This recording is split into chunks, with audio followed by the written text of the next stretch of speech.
Working in the fashion industry is often seen as a glamorous, exciting career. However, the problems of eating disorders also plague the industry. I'm joined now by Judy Goss, author of How to Break into Modeling for Under $20, fashion model, and LA Talk radio show host of the show What Women Want. Good morning to you, Judy. Good morning, Carrie Lee. You're very equipped to talk on this topic. You were a high fashion model, in fact. I was. Years back. You continue to model now.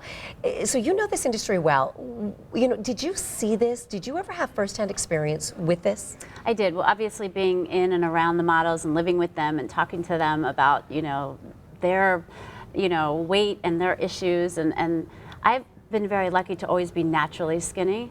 So it's always been you're just that way and you don't even have to, exercise or eat. No one wants to hear that, right? So yeah, absolutely. And then when I was an agent, it was much more prevalent because you're the mom and dad of that model. Right. And you start looking at them going, uh-oh.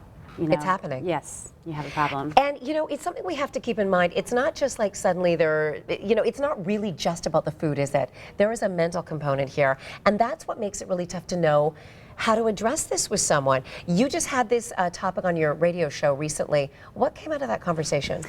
Well, we actually interviewed a supermodel agent who had repped Tyson Beckford and all of these big names, Cariotis, and he said a lot of times they had to send the girls home. And when I was an agent, that was true also. But he said it gets to the point where it's really extreme, where they start fainting on set, where they start getting really sick. I mean, this affects your heart, diabetes, and a lot of other, body organs. So, if you see someone with this type of disorder, call a psychologist, call a hotline, find out about it because it needs to be broached and people are scared of the subject. Yeah, people don't know what to say. They absolutely need to make sure they know how to say the right thing. Exactly. We were just looking at some video, Fashion Week around the world. It was New York a couple weeks ago. Yeah. Just in London, now it's in... it's in Milan. Milan, going to Paris on Wednesday. So we've had a chance to see high fashion models all over the world. And it is glamorous.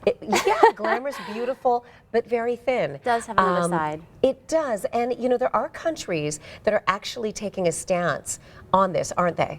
Well, that's the good thing. Spain started in 2006 with a law where your BMI, your body mass index, had to be... This is you, by the way, isn't it? At least 18. That's me. Oh my gosh, incredible. A long time ago.